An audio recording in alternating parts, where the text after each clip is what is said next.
segundo módulo. El tema del segundo módulo es hepatopatías autoinmunes. Para la primera conferencia nos acompaña la doctora María Virginia Reyerdo.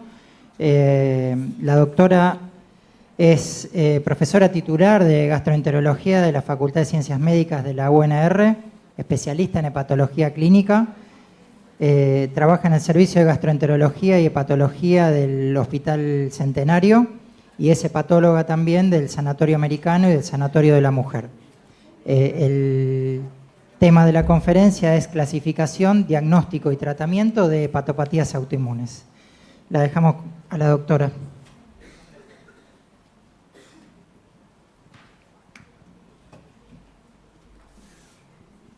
Bueno, antes que nada, muchas gracias al IBC y a todos los organizadores por la invitación y a todos los que han venido para hablar de un tema muchísimo menos frecuente, mucho menos frecuente, espero no aburrirlos, pero la realidad que si bien es mucho menos frecuente, quiero que presten atención a esto. Esto es reciente, es una publicación del Instituto Nacional de la Salud, del NIH, donde hace un llamado de atención muy importante sobre el aumento de todas las enfermedades autoinmunes, algo que lleva décadas. Quiero ver, miren estos años, no le echen la culpa ni a la pandemia ni a las vacunas COVID, los que ya lo estaban pensando, esto viene de otro lado. La causa, si quieren después la discutimos, pero no se sabe claramente, son múltiples, pero probablemente en los próximos años cada vez más veamos hepatopatías y enfermedades autoinmunes. Así que te vamos a alcanzar, Melissa, si Dios quiere.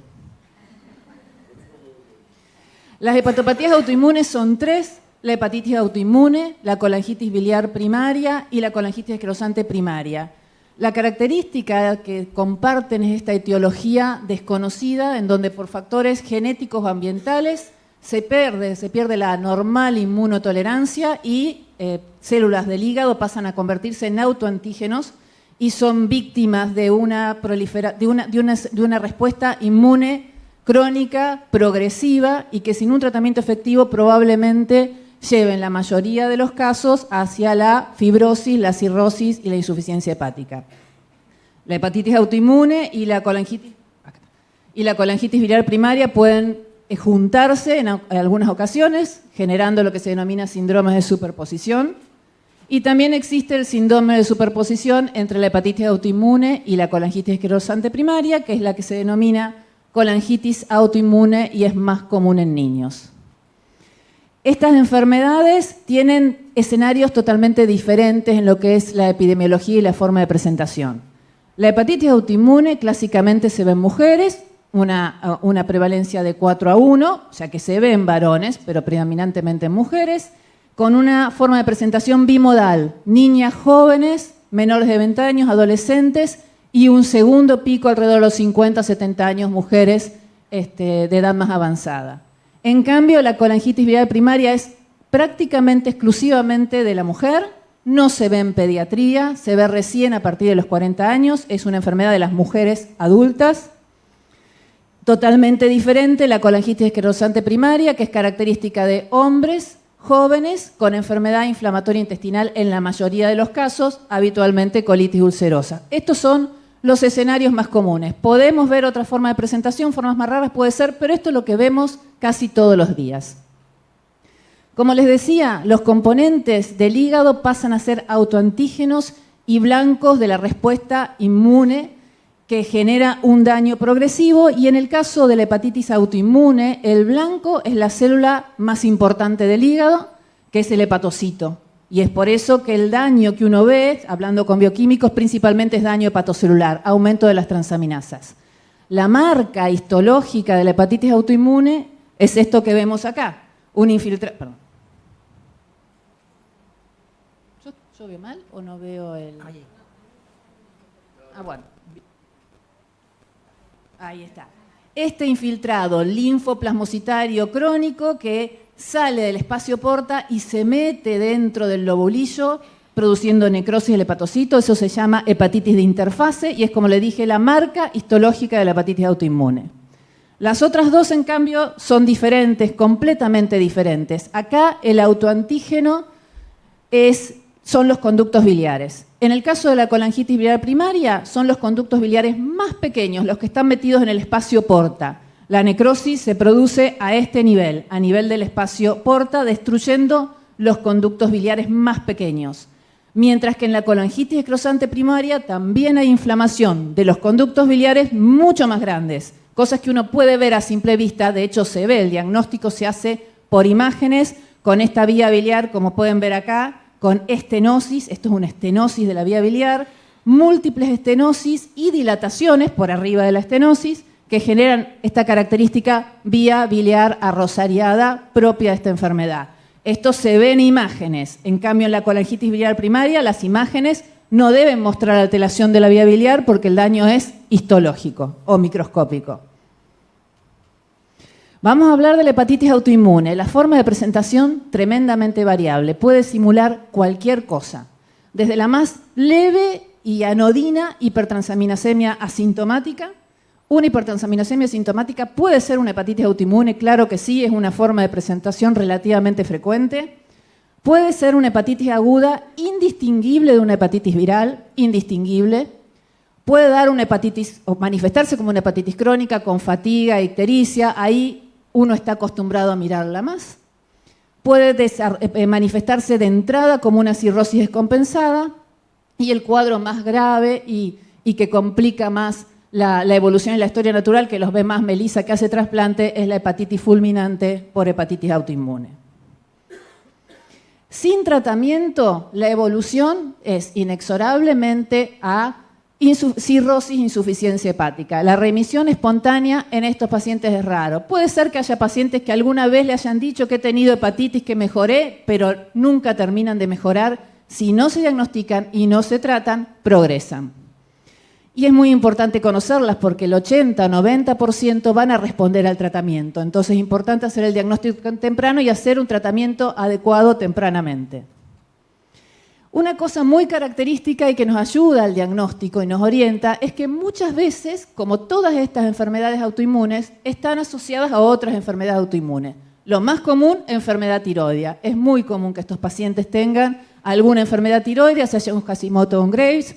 Otras enfermedades, remarco la enfermedad celíaca, que en nuestro medio es muy común, que puede ser asintomática. Todo paciente con hepatitis autoinmune o cualquier hepatopatía autoinmune, mínimamente anticuerpos de enfermedad celíaca tiene que tener, porque a veces la celiaquía no tiene ningún síntoma y empeora el pronóstico de cualquier cosa. Otras enfermedades autoinmunes, no se las voy a detallar, pero sí, tengan en cuenta el síndrome de superposición de la hepatitis autoinmune con las otras dos enfermedades que lo vamos a ver más adelante. El diagnóstico, si bien habíamos hablado con Erika, hay scores numéricos, no se usan en la práctica clínica. Ponerle un número a lo que ya les voy a comentar sirve solamente cuando hay duda diagnóstica. En la mayoría de los casos tenemos estos 5 pilares diagnósticos que son aumento de transaminasas. Principalmente el daño es hepatocelular, lo que tenemos que ver es aumento de transaminasas. Si está aumentada la fosfatasa alcalina, la gamma GT, que puede estar, ya estoy sospechando o que hay una superposición o que se trata de otra cosa. Segundo criterio, el aumento de las gamma globulinas. Franco, esto es uno de los pilares también. Y fíjese cómo marco inmunoglobulina G y no tanto las gamma globulinas de proteinograma por electroforesis, porque ya en todas las guías prácticamente está reemplazado. Es más útil, más sensible, no lo sé, pero creo que es más barato y más rápido hacer inmunoglobulina G. Y acá les hago el primer pedido, ya que estamos interactuando. Por favor, si bien mi letra es muy fea, hago mi autocrítica, por favor, en vez de inmunoglobulina G, no me hagan inmunoglobulina E, porque pasa, ¿o no? Pasa. Y yo le pongo claro y ustedes me siguen haciendo E. Y no me sirve para nada. Así que acá, primer llamado para interactuar. Eso lo entiendo. Yo hago mi autocrítica. Voy a mejorar mi letra y ustedes hacen G en vez de E. Y ya está.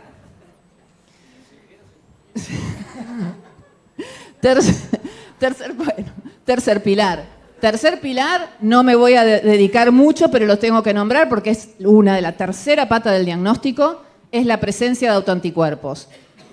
Se divide, de hecho, la hepatitis autoinmune en la tipo 1, que tiene anticuerpos antinucleares y antimúsculo liso, es la más común, el 80% de las hepatitis autoinmunes son tipo 1 con estos autoanticuerpos, se ven a cualquier edad. Mientras que la tipo 2, que es mucho menos común, que es la que tiene LKM, es la que más se ve en niños y adolescentes. Hay otros anticuerpos que para mí son muy importantes, los va a hablar Erika, pero lo que tienen que tener en cuenta es que existe hepatitis autoinmune seronegativa, o sea, ningún autoanticuerpo, es un problema porque no queda claro el diagnóstico. Cuando uno utiliza solamente antinuclear, antimusculoliso y LKM, eso puede llegar a un 20-30%. Cuando uno aumenta el panel a estos otros, por ejemplo, el SLA es poco común, pero es muy, bueno, no me quiero meter, pero utiliza otros, esa seronegatividad baja a menos de un 20%, quizás un 10%, o sea que es una herramienta muy útil. Tercero, la biopsia hepática es prácticamente mandatoria en la hepatitis autoinmune. Es cierto que a veces termina uno no haciéndola en algunas circunstancias, pero en principio si uno se atiene a las guías y recomendaciones, la biopsia hepática tendría que hacerse en todas, excepto que hubiera una contraindicación. Y lo que les comenté antes, la inflamación de interfase es la característica típica. Y fíjense, hasta un 30% de los pacientes, cuando se biopsian, ya están cirróticos. Estar cirrótico no significa que no tengan opción a mejorar con el tratamiento, pero fíjense qué progresiva es esta enfermedad sin tratamiento. Y por último, obviamente no lo menos importante, independientemente que yo tenga la biopsia, que tenga los marcadores, que tenga todo, hay que excluir otras causas, principalmente virus y drogas. Muchas drogas hasta pueden simular, desencadenar una hepatitis autoinmune. Finalmente, tener en cuenta que son menos comunes, pero los síndromes de superposición de hepatitis autoinmune con colangitis viral primaria o colangitis esclerosante primaria son simplemente formas de compartir hallazgos de cada una de ellas y eso termina indefectiblemente definido por una biopsia hepática. No se puede definir de otra manera si no es por una biopsia. El tratamiento de primera línea de la hepatitis autoinmune es la inmunosupresión y 80% van a responder con eso. Prednisona sola o prednisolona, prednisona con azatioprina. Ahora se está utilizando la budesonida, que es un corticoide que tiene menos efectos adversos sistémicos, no debe usarse en cirróticos, pero es útil. Y con esto tenemos esta respuesta del 80%. ¿Qué es lo que voy a buscar? Controlar la inflamación, mejorar los síntomas, evitar la progresión y, como dijo Melissa, muchas veces podemos promover la reversión de la fibrosis. Fíjense en qué importante, de una niña de 15, 20 años con una cirrosis, si uno puede llegar a revertir esa cirrosis y volverla a una fibrosis leve o sin fibrosis. Otra vez, lo que yo busco, el objetivo del tratamiento es eso. ¿Cómo sé si estoy logrando el tratamiento? Ese objetivo es muy simple. Con la normalización, no un poquito alta, no qué bien, cómo mejoró, pero normalización de las transaminasas y otra vez la inmunoglobulina G y no la E, por favor. Y eso habitualmente se está de acuerdo lo voy a pedir de acuerdo al estadio, al principio se piden más cercano y después cada 6 meses uno puede pedir esto y ver que se mantenga esta remisión bioquímica. Si no hay respuesta, hay drogas de segunda línea, cada vez se usan más. Yo creo que la experiencia del trasplante hepático nos sirvió para mejorar y ampliar el repertorio de drogas de las enfermedades autoinmunes, como el micofenolato, tacrolimus, ciclosporina. Por supuesto hay mucho menos experiencia, pero ya se sabe que mejoran a los pacientes que no tienen respuesta.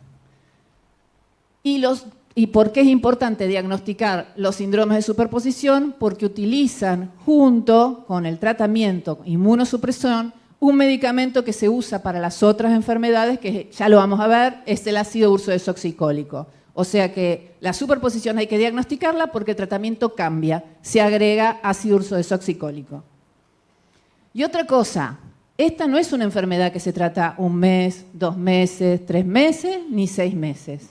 Mínimo 2 años. Y no es fácil si estamos hablando de adolescentes con Cushing y demás. Y es mínimo 2 años luego de la remisión. A lo mejor para llegar a esa remisión bioquímica yo estuve 1 año con corticoides. Recién cuando consigo esa remisión, recién cuando estoy en un tratamiento de mantenimiento, que no hablé por una cuestión de tiempo, recién ahí, pasados 2 años, puedo pensar en suspenderlo. Y muchas veces lo que ocurre es que cuando lo suspendo se reactivan y son tratamientos que pueden ser de por vida. Pasamos a la otra enfermedad, que me gusta más, porque es más fácil. Es más fácil, ahora es más fácil. La colangitis biliar primaria. No les comenté, pero ustedes, los que somos más grandes, ya saben que antes esta enfermedad, hasta el 2014, se llamaba cirrosis biliar primaria. Y era todo un tema, porque la colangitis biliar primaria, en gran parte de su historia natural, no es una cirrosis. No solamente eso, sino que si uno da el tratamiento adecuado, nunca va a llegar a la cirrosis. ¿Y cómo le explicaban a un paciente que tenía una enfermedad que no era una cirrosis y que nunca iba a llegar a la cirrosis, pero se llama cirrosis? Entonces, se cambió el nombre, algunos no están a favor de ese nombre, pero es muy útil porque tiene las mismas siglas y nos sigue sirviendo. Los que critican este nombre, porque siempre hay críticos por todo, es que en realidad colangitis biliar es una redundancia, y puede ser, pero la verdad que es una redundancia, pero es súper útil. Así que sigamos con colangitis biliar primaria.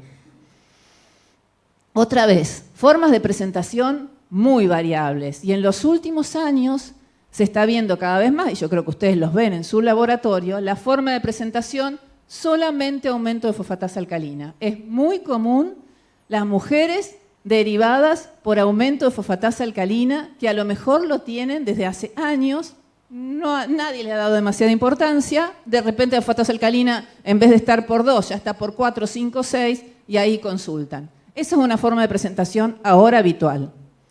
Probablemente no es que haya cambiado la forma de presentación, sino que se hacen más análisis de todo tipo y por eso aparecen.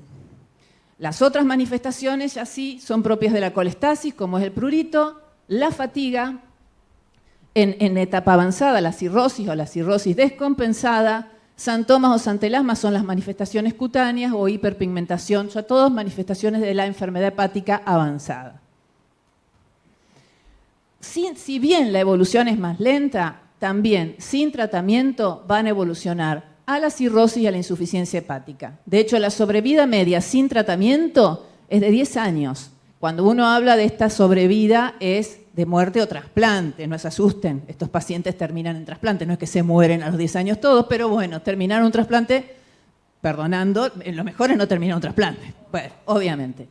Si son asintomáticos pueden ser un poco más, pero a los 16 años, sin tratamiento, estos pacientes terminan en muerto trasplante. ¿Qué pasa con el tratamiento? La sobrevida a los 10 años con tratamiento es de un 80%. Y si uno consigue el objetivo ideal del tratamiento, que es normalizar la fosfatasa alcalina, es más de un 90%, o sea, prácticamente población general. Estos pacientes se tienen que tratar, diagnosticar y tratar. Como todas, esto es una repetición, se asocia a otras enfermedades autoinmunes que hay que descartar, la enfermedad tiroidea de siempre. ¿Por qué puse el Sjögren? El Sjögren, el prurito y la fatiga son las 3 cuestiones que más alteran la calidad de vida en estos pacientes. Generalmente el prurito y la fatiga, que forman parte de la historia natural de la colangitis biliar primaria, y el Sjögren agregado, que es muy molesto. Y en todo paciente con colestasis, descartar y tratar la osteoporosis, que es una complicación frecuente, sobre todo en estas pacientes que son mujeres muchas veces posmenopáusicas.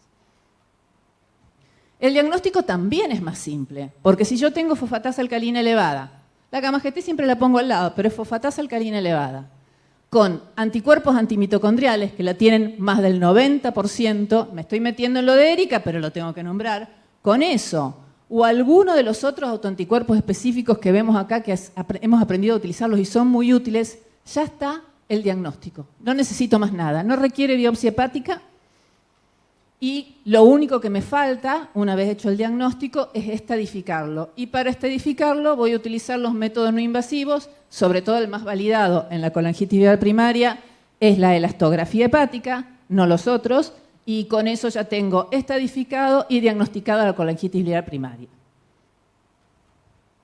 Siempre, siempre, por más que el caso cierre con moñito, voy a descartar otras hepatopatías virales y medicamentosas y otras causas de colestasis. Acá es muy importante las imágenes, que no haya ninguna obstrucción ni nada en el medio de ecografía o colangioresonancia.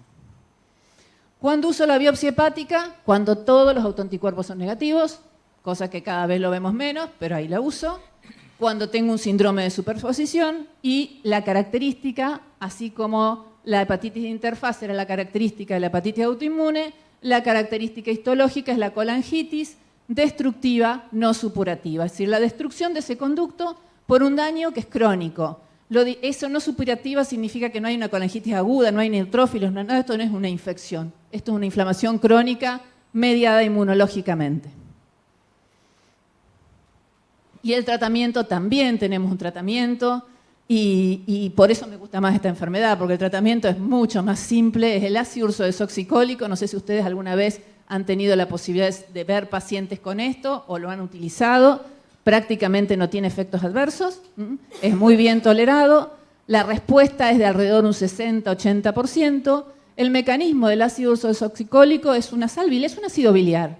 Lo que va a hacer es reemplazar todas las sales biliar que tiene el paciente por el ursodesoxicólico, y el ursodesoxicólico tiene un efecto, es muy hidrofílico, mucho menos nocivo para el epitelio biliar y para los hepatocitos, y además tiene un efecto inmunológico que frena la respuesta inmune.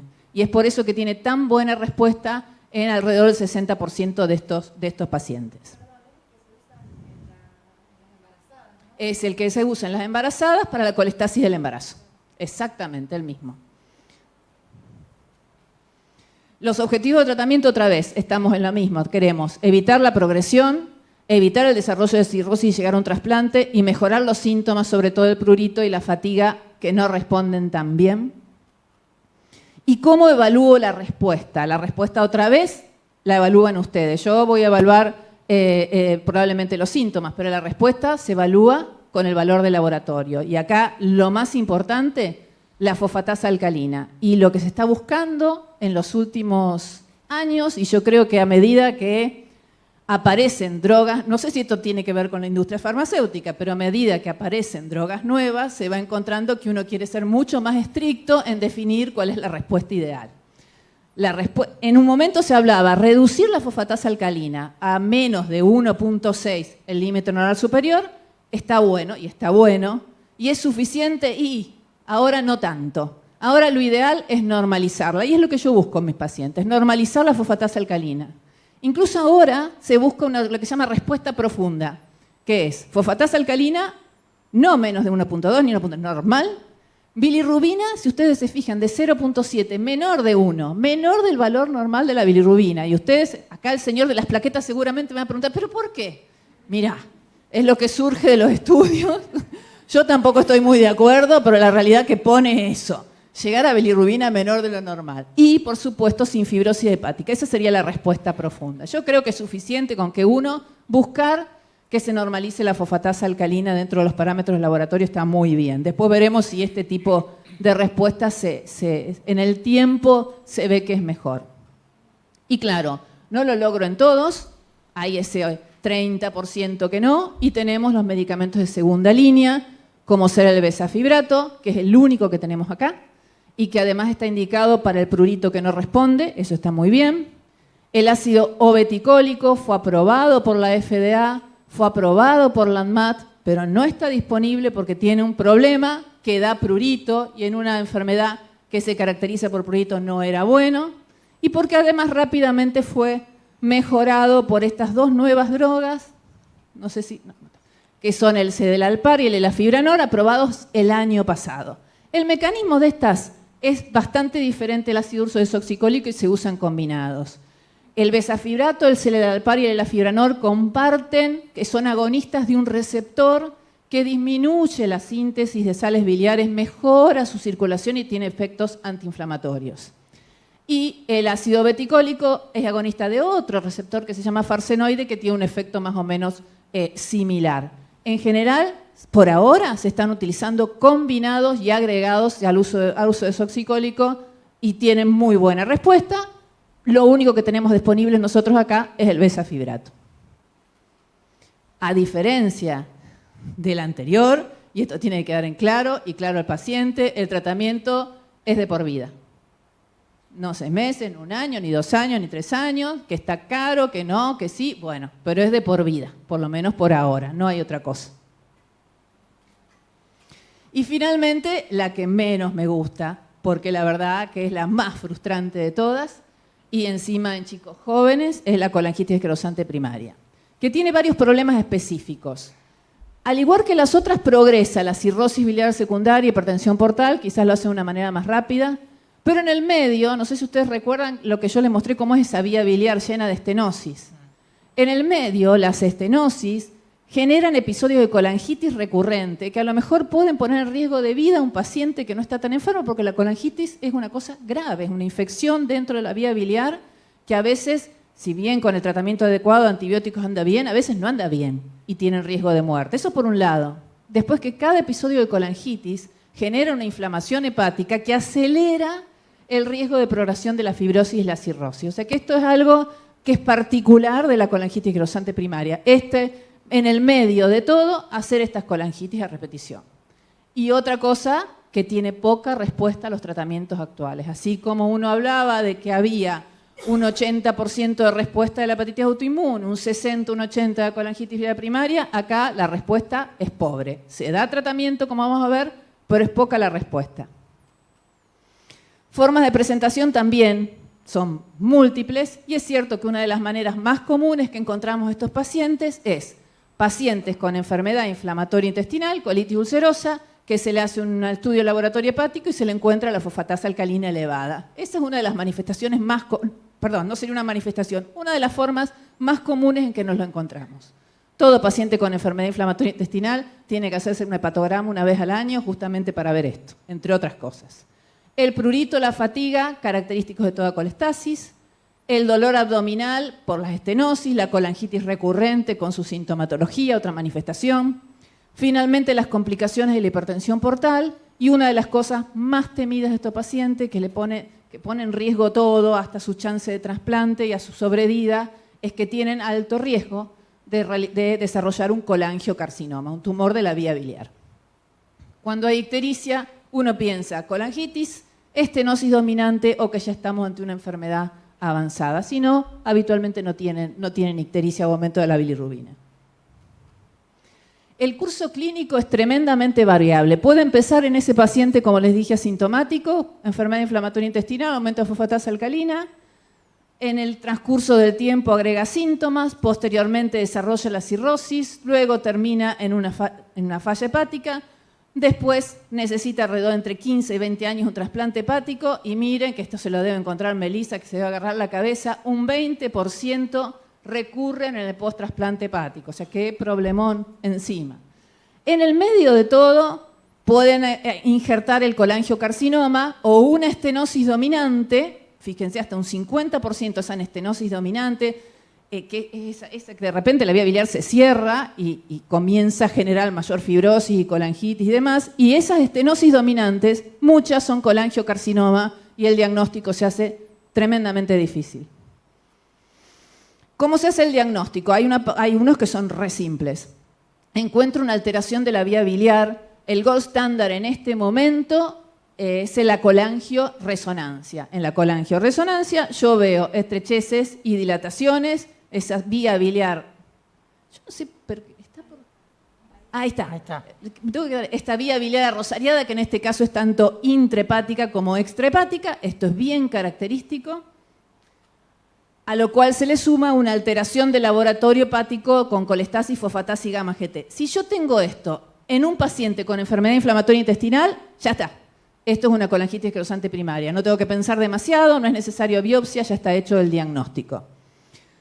Sin embargo, otra cosa, lo va a hablar probablemente Erika, pero acá no nos sirven, a diferencia también de la hepatitis autoinmune y de la colangitis biliar primaria, que tenemos marcadores inmunológicos, acá el PEANCA, que es el que se utiliza más, tiene baja sensibilidad y especificidad, no nos sirve mucho, sí está bien, pero generalmente no tiene tanta utilidad como las otras enfermedades. ¿Qué pasa si no tengo un diagnóstico de enfermedad inflamatoria intestinal y tengo esta vía biliar rosariada y este laboratorio hepático alterado? Es tan común la asociación de colangitis engrosante primaria con enfermedad inflamatoria intestinal, de hecho 70-80% de los pacientes con colangitis engrosante primaria tienen enfermedad inflamatoria intestinal o colitis ulcerosa. Así que si yo me encuentro esto y el paciente no tiene diagnóstico de colitis ulcerosa, lo busco hasta el cansancio. No me importa que no tenga un síntoma, no me importa que no tenga diarrea, no importa nada. Ese paciente se va a hacer una videocolonoscopía y si en la videocolonoscopía no se ve nada macroscópicamente porque ocurre, porque las colitis ulcerosas en estos pacientes son leves, incluso está indicado biopsiar la mucosa, aunque sea normal. Y hemos visto que pacientes que se biopsia una mucosa normal se encuentra alteración de enfermedad inflamatoria, aunque no se vea macroscópicamente. O sea que hay que buscarla, sí o sí. Y siempre, siempre hay que buscar, ahora para el otro lado, causas de colangitis esclerosante secundaria. Si el paciente definitivamente no tiene una enfermedad inflamatoria intestinal, ahí sí, yo me pongo firme en ver que estos cuadros de colangitis esclerosante, esta vía biliar arrosariada, no sea primaria, sino sea secundaria. ¿Y cuáles son las causas de colangitis esclerosante secundaria? Muchísimas. No tiene sentido, no vamos a hablar de todas ellas, algunas son clarísimas, como por ejemplo una colangiopatía asociada al SIDA, pero quizás me quiero detener un poquito en esta enfermedad que está muy de moda ahora, no sé si ustedes la escucharon o les han pedido que hagan IgG4. Y la colangitis por IgG4 es un diagnóstico diferencial, es secundaria, y es un diagnóstico diferencial importante en la colangitis esclerosante primaria. Son diferentes, porque la enfermedad por IgG4 es una enfermedad sistémica que en la mayoría cursa con pancreatitis, que el paciente con colangitis esclerosante primaria no tiene por qué tener, que tiene otras manifestaciones como fibrosis retroperitoneal, nefritis, neumonitis, tiroiditis, y como parte de su manifestación tiene una colangitis esclerosante secundaria. Generalmente es otro tipo de pacientes, son pacientes más añosos, tanto mujeres como hombres, la estenosis de la vía biliar es más larga y pueden, para complicar, tener asociado una enfermedad inflamatoria intestinal mucho menos común. Otra vez, las enfermedades autoinmunes se asocian y son un tema. Y otro tema es, para complicar, que los pacientes con colangitis esclerosante primaria pueden tener una IgG4 elevada, pero esa elevación generalmente es leve y esto los puede ayudar, porque en la enfermedad por IgG4, la IgG4 está por arriba de 4 veces el valor normal. Y eso ya te está hablando, no, esto puede ser una enfermedad por IgG4. En cambio, en la colangitis esclerosante primaria, el aumento de la IgG4 que está no es más de 2 veces y media, 3, y eso no es una enfermedad por IgG4, ¿de acuerdo? Eso es una colangitis esclerosante primaria con un aumento leve de IgG4. Y eso lo pueden ver de acuerdo al nivel de cutoff, y ahí sugieren, un estudio sugiere utilizar este radio IgG4, IgG1, pero bueno, eso lo vio un solo estudio. Lo que es cierto es que al menos una vez en pacientes con colangitis esclerosante primaria hay que hacer IgG4. ¿Y por qué? Porque es totalmente distinto el pronóstico. La enfermedad por IgG4 responde a corticoides y responde muy bien y anda muy bien. Y la colangitis esclerosante primaria no, como vamos a ver casi no responde a nada. Entonces es importante hacer el diagnóstico, cambia totalmente el pronóstico y la conducta. ¿Qué pasa si yo tengo un paciente con enfermedad inflamatoria intestinal, tiene el laboratorio hepático de colestasis, le hago una colangioresonancia siempre y es normal? También puede tener una colangitis esclerosante primaria, pero ya ahí requiere biopsia hepática. Lo que encuentro es esta fibrosis periductal concéntrica en catáfila de cebolla, y esto corresponde a lo que se llama colangitis esclerosante primaria de los pequeños conductos. Es poco frecuente, pero por alguna razón tiene mucho mejor pronóstico que la que tiene la vía biliar arrosariada completa. Y por supuesto, siempre, sobre todo si no tengo una vía biliar arrosariada ni una característica de una colangitis esclerosante primaria de grandes conductos y demás, tengo que descartar otras causas de colestasis extrahepática, colangitis biliar primaria y medicamentos. ¿Qué ocurre con el síndrome de superposición, colangitis esclerosante primaria, hepatitis autoinmune? Se ve mucho en pediatría, pacientes que empiezan con hepatitis autoinmune de niños y cuando llegan a la adolescencia empiezan a aumentar la fosfatasa alcalina, la gamma GT, y aparece las características de la colangitis esclerosante primaria. Lo bueno que tienen, peor pronóstico que una hepatitis autoinmune pura, pero mejor pronóstico que una colangitis esclerosante primaria pura.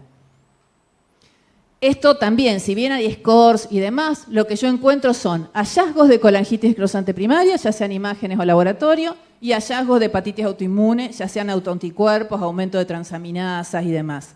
Pero el diagnóstico se basa en la biopsia hepática. Acá me detengo un poco, lo quería decir al principio. Ojo con el aumento de transaminasas en las enfermedades colestáticas.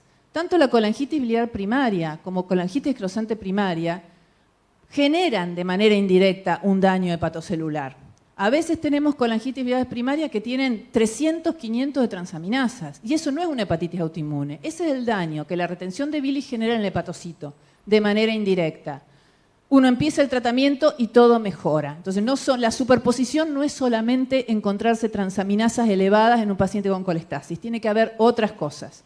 Y el daño indirecto de la colestasis sobre el hepatocito puede generar hepatitis. Y eso resuelve cuando resuelve la colestasis. De hecho, lo vemos en un cuadro biliar obstructivo.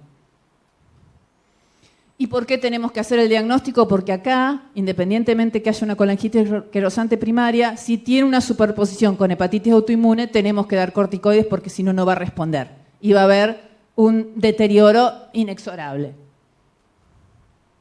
El tratamiento, y acá viene la parte más frustrante, es que ningún tratamiento médico por ahora ha demostrado ser efectivo realmente en la colangitis esclerosante primaria. Recién hace un par de años, esto no sé si se pudo volver a repetir, pero un registro nacional japonés, o sea que pusieron muchos pacientes, como ven 400 significa que no hay muchos, esto es lo que ocurre con estas enfermedades que quedan como huérfanas, no hay tantos pacientes.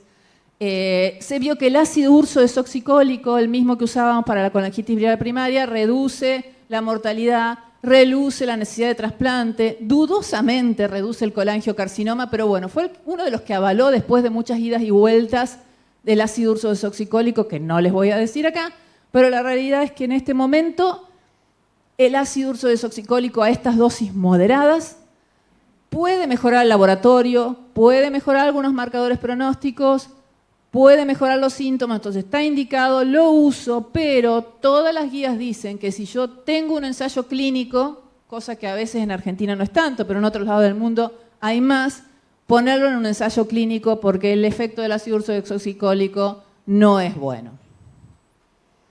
Para contarle algo bueno de esto también es una cosa nuevita, este es el ácido norucólico. ¿Recuerda lo que hablaba que el ácido urso desoxicólico parece ser la panacea de las enfermedades colestáticas? De hecho es muy bueno. Esta modificación de este ácido norucólico lo que genera es que no se pierda por los bilis ni demás, sino que hace una especie de circuito que entra y sale por los conductos biliares, aumentando tremendamente la respuesta. Y también acá traigo algo que, como trajo Melissa, un late breaker del europeo de este año, donde vieron que esta droga sí, a diferencias otras, puede mejorar la progresión de la colangitis esclerosante primaria. Esto está muy en veremos, igual es un fase 3, todavía no está aprobado por nadie, pero bueno, para no estar tan frustrado con esto, hay alguna esperanza y hay no solamente esta, hay muchas drogas en el pipeline, digamos, para colangitis esclerosante primaria.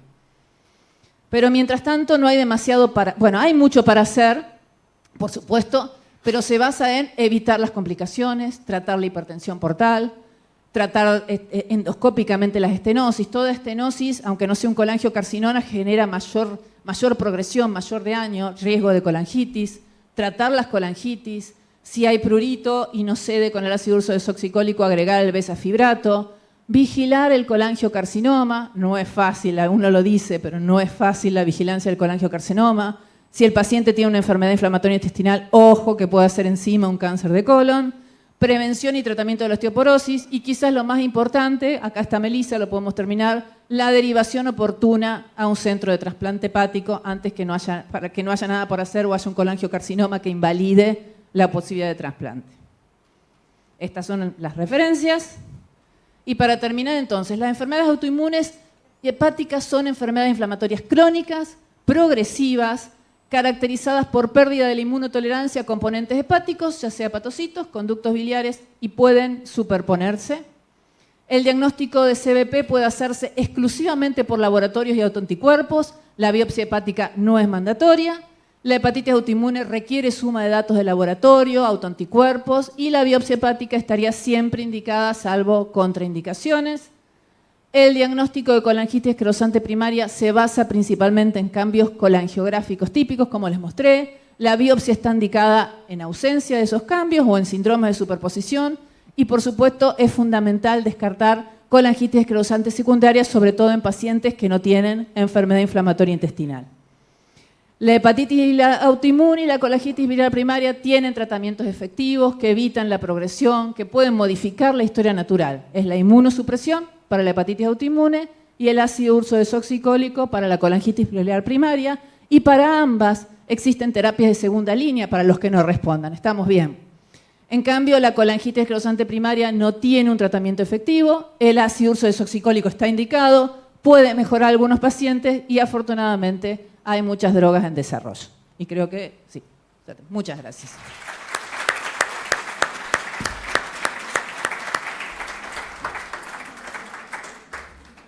Gracias, doctora. Bueno, vamos a cerrar el módulo con la conferencia de la doctora Erika Rodríguez con el rol de nuevos biomarcadores de laboratorio en hepatopatías autoinmunes. Estamos un poquito corridos de horario, pero fue por la comida, no le echen la culpa a los disertantes porque están todos en horario, así que si nos aguantan la media horita que falta, los liberamos.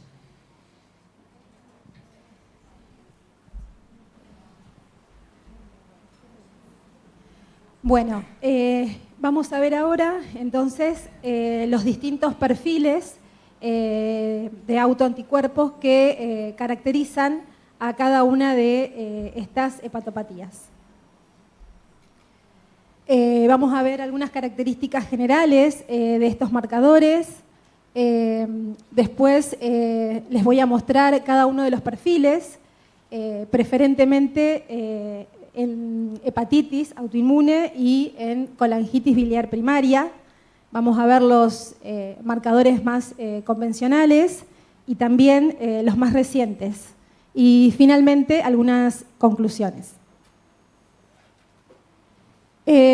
Bueno, aunque la mayoría de estos autoanticuerpos no son específicos de una sola enfermedad, porque pueden aparecer en otras enfermedades autoinmunes, incluso en algunas otras enfermedades hepáticas también no autoinmunes, la determinación y la detección de los distintos perfiles es importante para llegar al diagnóstico fundamentalmente de la hepatitis autoinmune y la colangitis biliar primaria, porque como nos contó la doctora, la colangitis esclerosante primaria, el diagnóstico se basa en estudios de colangiografía y en esta enfermedad los autoanticuerpos, el valor diagnóstico de estos autoanticuerpos es limitado. Un resultado, ya sea negativo o positivo, siempre debe analizarse o interpretarse dentro del contexto clínico del paciente. Un resultado negativo no descarta enfermedad. Puede ocurrir y pasa en las hepatitis autoinmune que los autoanticuerpos a veces en la primera etapa o en la fase aguda dan negativos y después aparecen en el transcurso y en el desarrollo de la enfermedad. Los autoanticuerpos no se correlacionan con la actividad de la enfermedad en los adultos, en los niños se vio que sí, de manera de que estos marcadores no los podemos utilizar para seguimiento de la enfermedad o como monitoreo en el tratamiento. Bueno, en esta imagen vemos las tres enfermedades, cada una con su perfil característico de autoanticuerpos. En el caso de la hepatitis autoinmune tenemos la presencia de asma, que es el anticuerpo antimúsculo liso, el ANA o FAN, el LKM1, el LC1, SLA/LP y el ANCA. Este perfil de autoanticuerpos no solo permite llegar al diagnóstico, sino también que divide a la hepatitis en dos tipos. La hepatitis tipo 1, caracterizada por la presencia de FAN, el antimúsculo liso, y algunos pacientes, vamos a ver, PANCA, y la hepatitis autoinmune tipo 2, caracterizada por el LKM1, el LC1, Y después tenemos otro marcador, el SLA, que puede estar presente tanto en la hepatitis autoinmune tipo 1 como la tipo 2. Estos dos marcadores, el FAN y el antimúsculo liso, son los dos marcadores más antiguos, por así decirlo, son los primeros que se asociaron a esta enfermedad. Pueden detectarse en forma aislada en los pacientes o pueden encontrarse asociados, o sea, los dos en el mismo paciente. Ninguno de los dos es específico. El FAN tiene una baja especificidad porque se puede encontrar en otras enfermedades autoinmunes, también se puede encontrar en enfermedades virales como hepatitis B o hepatitis C. Lo mismo el antimúsculo liso puede aparecer en hepatitis virales B o C. Los anticuerpos antinúcleos citoplasmáticos van a estar dirigidos hacia múltiples antígenos, desde histona, ADN, ribonucleoproteínas.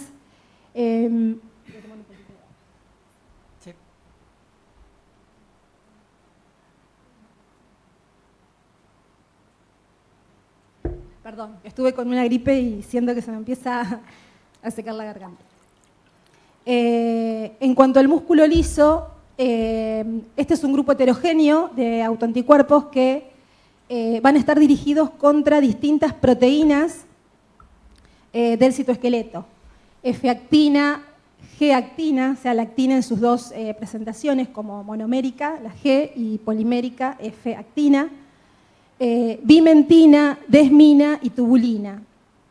De todas estas proteínas, yo ahí marqué en otro color la F-actina, porque esta especificidad, encontrar un anticuerpo antimúsculo liso antiactina, aumenta la probabilidad de hepatitis autoinmune tipo 1. Ambos autoanticuerpos se van a detectar por medio de inmunofluorescencia indirecta. En el caso del FAN usamos una línea celular, la línea celular EP2, mientras que el antimúsculo liso se va a utilizar un triple tejido, hígado, riñón y estómago. Ambos autoanticuerpos, cuando dan positivo, se titulan, se informa positivo y un título, y en el caso del FAN se informa además un patrón. Los pacientes con hepatitis tipo 1, por lo general, predominan patrones nucleares, el homogéneo, que es el que vemos en esta imagen, una fluorescencia que se distribuye en forma uniforme en todo el núcleo de las células, y una imagen, pueden dar un patrón moteado fino, que no sé si se alcanza a ver, es todo como un granulado fino en toda la célula.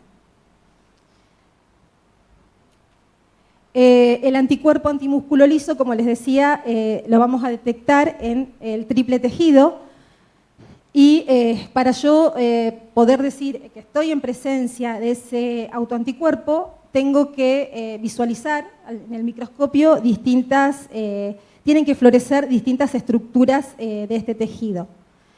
En la primera imagen lo que se ve es el estómago, y ahí cuando está el anticuerpo antimúsculo liso presente, florecen todo lo que es músculo liso de los vasos, la muscularis mucosa, toda la fibra muscular del estómago. En el riñón, que es el tejido que tenemos acá, en el riñón pueden florecer los vasos, glomérulos y los túbulos del riñón. Pueden aparecer en forma, digamos, pueden aparecer en formas individuales estas estructuras o las tres estructuras fluorescentes, y en ese caso estamos en presencia de un patrón que se conoce como patrón BGT, y ese patrón es importante poder informarlo porque se vio que está relacionado y asociado con el anticuerpo antimúsculo liso especificidad actina. De manera de que si yo veo esta imagen, voy a informar un anticuerpo antimúsculo liso positivo, el título y un comentario que diga compatible con especificidad antiactina.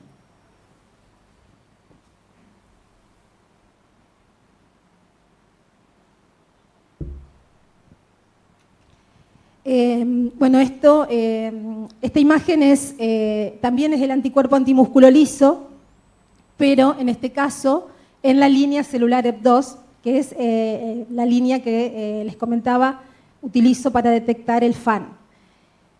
Este anticuerpo tiene la característica de que en esta línea celular va a dar una imagen citoplasmática y que se conoce como un patrón citoplasmático fibrilar lineal.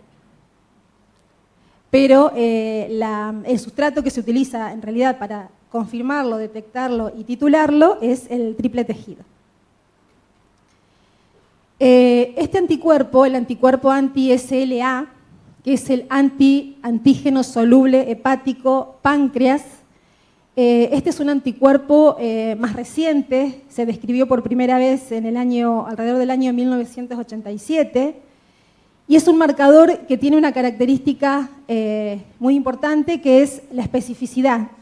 Tiene una alta especificidad para hepatitis autoinmune, 98-99%, pero tiene una baja sensibilidad. Se lo puede encontrar en un 10, un 20% de pacientes. El descubrir su antígeno Diana, que es una enzima, una sintetasa, permitió desarrollar técnicas para su detección. Tenemos técnicas de ELISA y de inmunoensayos lineales, porque este anticuerpo por inmunofluorescencia no se puede detectar. Y otra característica interesante de este marcador es que se vio que se lo relacionó con un tipo de hepatitis más agresiva. Se vio que eran pacientes que necesitaban inmunosupresión a largo plazo o que tenían recaídas más frecuentes.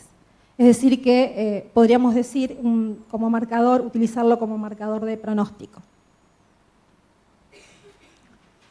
Este otro anticuerpo, el ANCA, que es el anticitoplasma de neutrófilos, este marcador es importante solicitarlo cuando ninguno de los otros autoanticuerpos da positivo, porque se vio que existe un grupo pequeño de pacientes con hepatitis autoinmune tipo 1 con este único marcador. Este marcador, decimos, es un ANCA-P atípico, para diferenciarlo de aquellos ANCA que, como sabemos, son característicos de las vasculitis. En el caso de las hepatitis autoinmune, este marcador va a estar dirigido contra antígenos diferentes al ANCA-P que aparece en las vasculitis. En este caso, este ANCA-P atípico puede estar dirigido contra otras proteínas del neutrófilo, como beta-tubulina, histonas, lactoferrinas, a diferencia del ANCA-P de las vasculitis, que va dirigido contra la mieloperoxidasa. La forma de detectarlo también es por inmunofluorescencia indirecta, en neutrófilos fijados en etanol, y es en los neutrófilos donde yo veo las imágenes características que le dan el nombre de P-ANCA de perinuclear o C-ANCA de citoplasmático. Otra de las cuestiones de este marcador es, como comentaba la doctora, puede aparecer no solamente en la hepatitis autoinmune tipo 1, sino también en la colangitis esclerosante primaria y en las enfermedades inflamatorias intestinales que, como vimos, están tan relacionadas entre sí.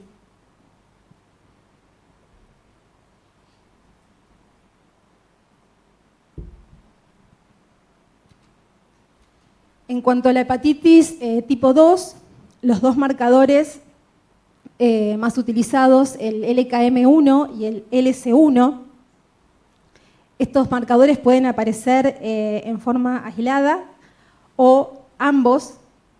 El LS1 es el marcador más reciente, se describió por primera vez en el año 1988 y es importante solicitarlo cuando el LKM da negativo porque se vio que en un 15% de los pacientes puede ser el único marcador. No son específicos, pero solamente pueden aparecer en un 5-10% de los pacientes con hepatitis C, de manera de que si uno excluye la hepatitis C, son buenos marcadores para la hepatitis autoinmune tipo 2. Se pueden detectar por inmunofluorescencia indirecta, también en el triple tejido, hígado, riñón y estómago, métodos de ELISA y de inmunoensayos lineales. En el caso del LS1 no se recomienda la inmunofluorescencia porque puede estar solapado por el otro marcador, por el LKM, así que los métodos recomendados son ELISA y inmunoensayos lineales. En cuanto a la colangitis biliar primaria, tenemos los anticuerpos antimitocondriales y el SP100 y GP210.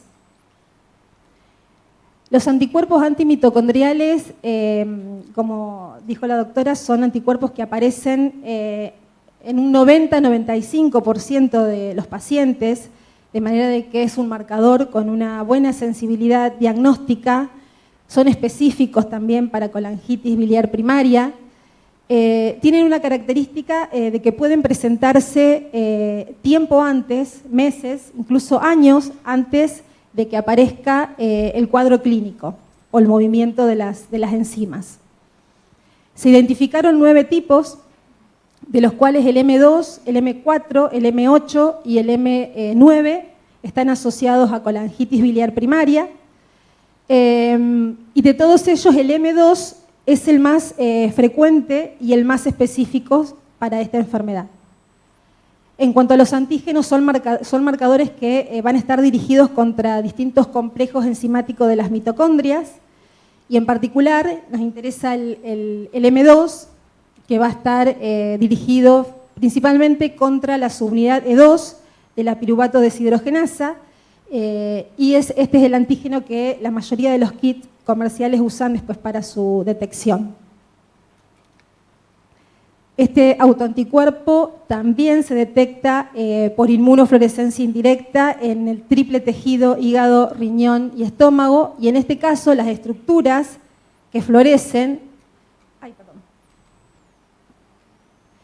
son las células parietales del estómago y los túbulos renales. Los túbulos renales, en este caso, acá en esta imagen se ve mejor, los túbulos proximales y distales del riñón. Cuando yo veo estas imágenes, entonces estoy en presencia de un anticuerpo antimitocondrial, se informa positivo y el título. La otra imagen, esta imagen es en la inmunofluorescencia por células EP2, donde en esta línea celular también el anticuerpo antimitocondrial da una imagen de tipo citoplasmática y yo lo voy a informar como un citoplasmático reticular. Para determinar y detectar el antimitocondrial M2 tenemos métodos de ELISA y de inmunoensayo lineal.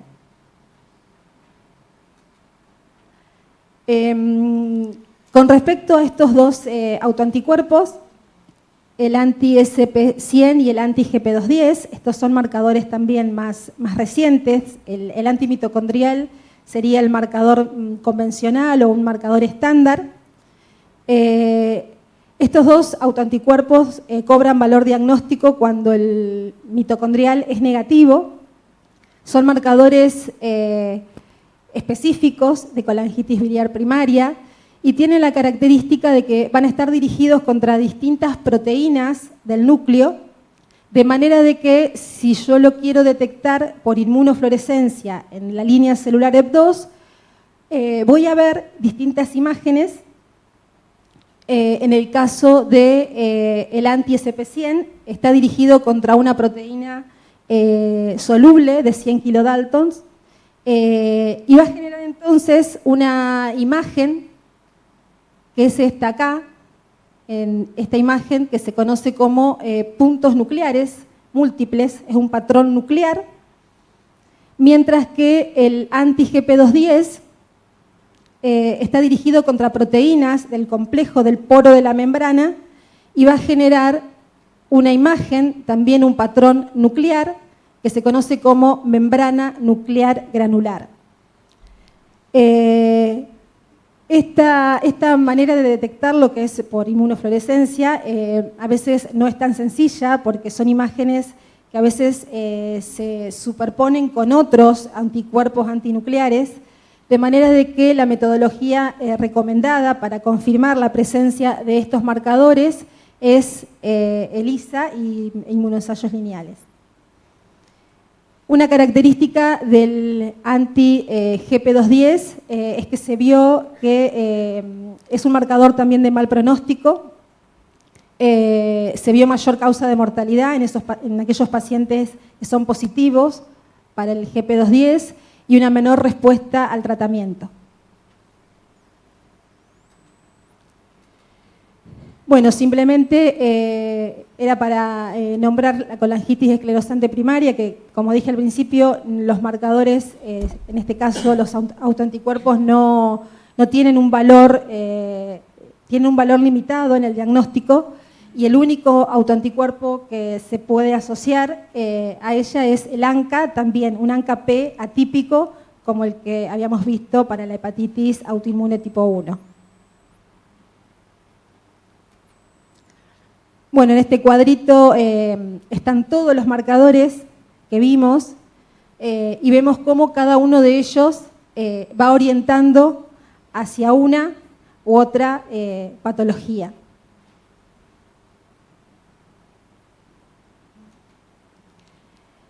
En cuanto a las metodologías, la inmunofluorescencia indirecta, como les decía, es utilizada para los marcadores más convencionales, el FAN, el antimusculo liso y el antimitocondrial. En el caso de los ELISA, nosotros en el laboratorio tenemos un ELISA automatizado que vamos a utilizar para detectar anticuerpos antimitocondriales M2 y el LKM1. Y con respecto a los inmunoensayos lineales, estos ensayos tienen una alta sensibilidad, especificidad y nos permiten detectar de manera simultánea varios autoanticuerpos a la vez. Nosotros en el laboratorio contamos con este panel que me permite detectar anticuerpos mitocondriales M2, el SP100, el GP210, el LKM1, el LC1 y el SLA. Es decir, que con este panel tengo todos los autoanticuerpos que orientan hacia una u otra patología. Bueno, para terminar y concluir, estos perfiles de autoanticuerpos son una herramienta importante en el abordaje diagnóstico de las hepatopatías autoinmunes, permiten diagnosticarlas, contribuyen al diagnóstico, a diferenciarlas una de la otra y a clasificarla también, como vimos, como en el caso de la hepatitis, en tipo 1 y tipo 2. No quería dejar de mencionar la relevancia de estos nuevos marcadores, como el anti-SLA, que es el único autoanticuerpo considerado específico de hepatitis autoinmune, y también lo podemos utilizar como marcador pronóstico, porque como dije, se vio asociado a formas más graves de hepatitis, lo mismo el GP210 a formas más graves de colangitis biliar primaria. Bueno, simplemente creo que el aporte del laboratorio en estas enfermedades es importante, porque llegar a un diagnóstico precoz, como explicaba la doctora, y poder instaurar un tratamiento adecuado, evita todas las complicaciones de estas enfermedades. Muchas gracias.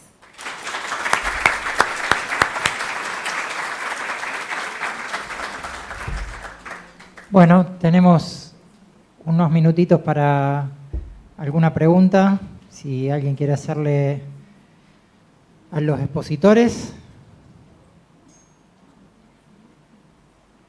La doctora.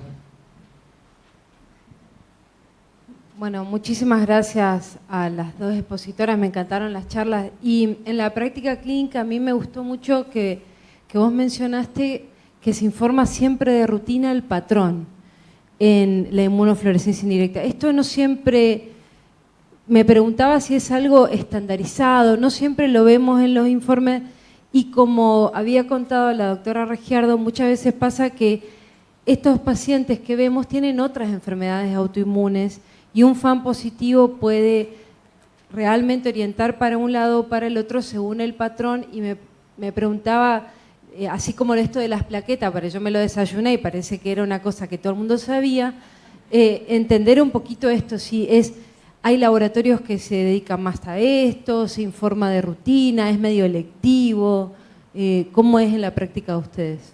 No, Sí, no, el patrón de los se tiene que informar, el patrón de los anticuerpos antinucleares. Siempre se informa con la positividad y un título y el patrón. Eso se tiene que informar incluso. El tema de los anticuerpos antinucleares cambió, digamos, porque nosotros ahora, no sé si viste en la diapositiva, yo los llamé anticuerpos antinúcleos citoplasmáticos. E incluso algunos ahora dicen de llamarlos anticélula. En un primer momento solamente se visualizaban patrones de tipo nucleares, el moteado, homogéneo. Cuando surgen las líneas estas celulares, las EP2, y se incorporan a la metodología, eso abre el panorama y se empiezan a visualizar cientos de patrones nucleares, citoplasmáticos, del aparato mitótico. Y entonces, de ahí el nombre de antinúcleo citoplasmático. Hay que informar tanto los patrones nucleares como estos citoplasmáticos, mitóticos. Pero sí hay que informar siempre el patrón. Es lo que se recomienda, es lo que recomiendan las guías, todos los consensos. Yo, con respecto a eso, que esto ya lo hablamos y te dije, tuve problemas con un par de pacientes y hemos tenido discusiones con el famoso ANA citoplásmico reticular. Es decir, un paciente que se informa. Para el hepatólogo, para el clínico viejo, antinuclear es hepatitis autoinmune y antimitocondrial es colangitis primaria. Eso era lo que uno tenía en la cabeza y ahora se está equivocando. Entonces, cuando te informan un antinuclear citoplásmico reticular y no te dicen más que eso, no te dicen es equivalente a un antimitocondrial, se confunde. Yo ya no me confundo, pero se confunde. Yo te dije, tuve una paciente tratada como una hepatitis autoinmune con un citoplásmico reticular porque le dio un ANA antinuclear positivo. Antinuclear positivo, un poco de transaminasa, la fosfatasa estará, pero no sé, pero le doy corticoides porque es una hepatitis autoinmune. Entonces, ¿de qué manera eso se puede arreglar como para que se sepa que el citoplásmico reticular es como tener un antimitocondrial? Sí, yo lo informo positivo. Oh, sí, pero ¿cómo el resto? Sí.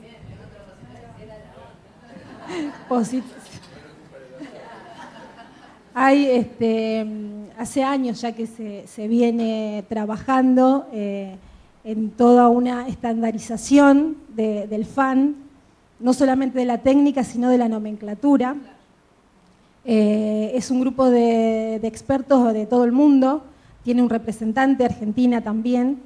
Y la idea es esa, ellos armaron toda una nomenclatura, por eso en las imágenes, no sé si vieron, de los patrones yo le ponía una letra, AC y un número, porque la idea es que cada patrón tiene una letra y un número, y a su vez toda una asociación con los distintos sus antígenos y con las enfermedades.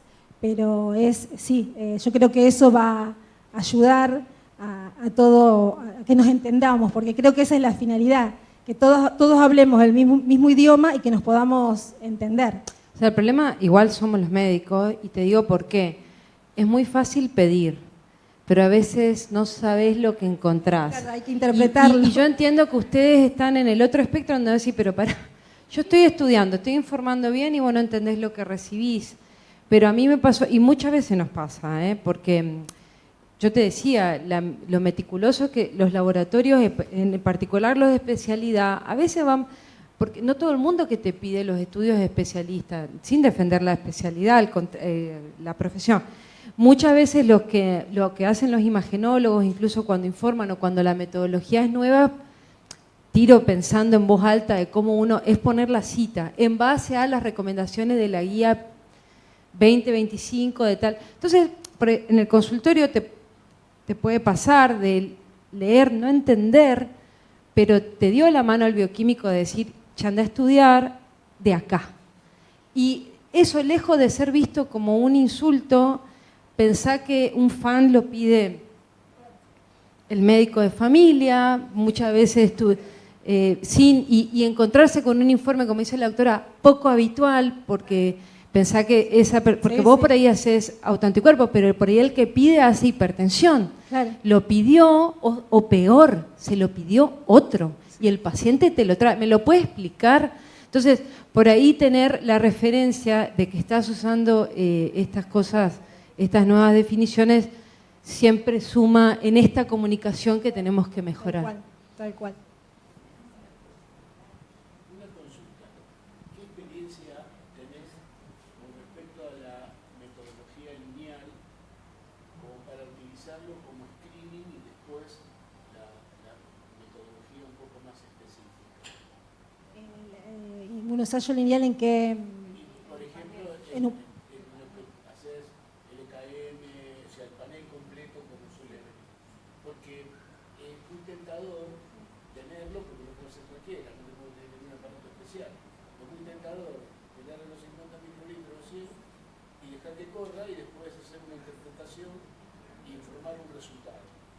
Ahora, ese resultado, ¿qué aval tiene comparado con los métodos ya tradicionales y con estándar que a uno le permitiría decir esto que te estoy diciendo es cierto y no decir, mirá, en un screening esto es positivo, pero sugiero un control con metodología más específica o más avanzada? Tienen buena sensibilidad, esto es la realidad. Estos, sí, es así. Claro.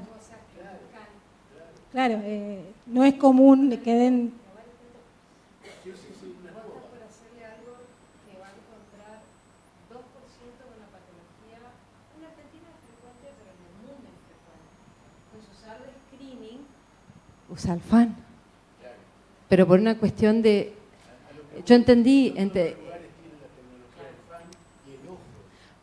Es que a mí me encanta que lo digan y uno es en estas cosas en donde los referentes tienen un valor irreemplazable y gracias a Dios todavía hay cosas que las máquinas no pueden hacer por nosotros, a pensar y a mirar, pero usar herramienta de tamizaje, algo que es fácil de hacer pero identifica a la minoría y confundir, no sé si al que pide o pensando, bueno, no tiene un autoinmune porque el panel te dio negativo y vos pensás la prevalencia que tiene ese autoanticuerpo en la población con hepatitis autoinmune, puede llevar otra vez a un mal uso de la estrategia. Es al revés, pedís los tradicionales, cuando te da negativo, pedís el otro por una cuestión de prevalencia, de prevalencia en la enfermedad. No se puso al revés. ¿De plata, decimos? No sé cuánto vale.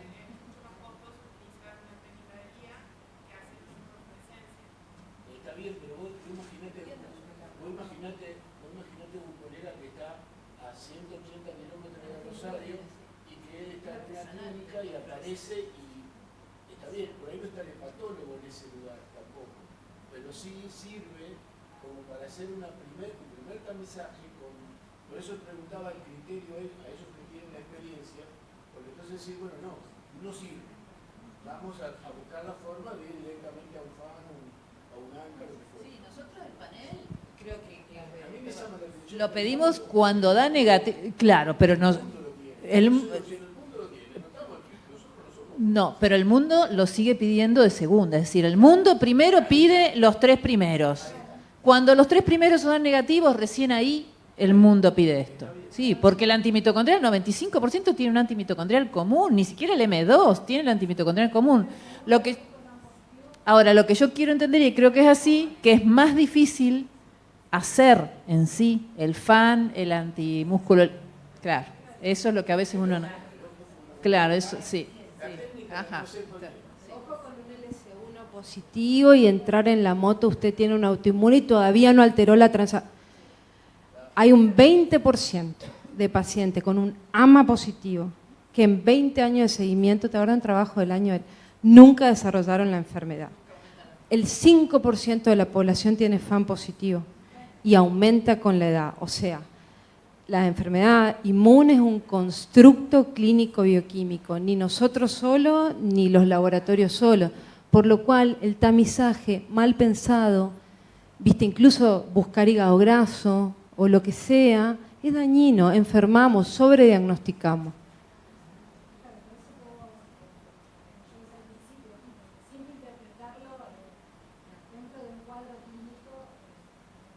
Sí. Y tenemos que escribir mejor.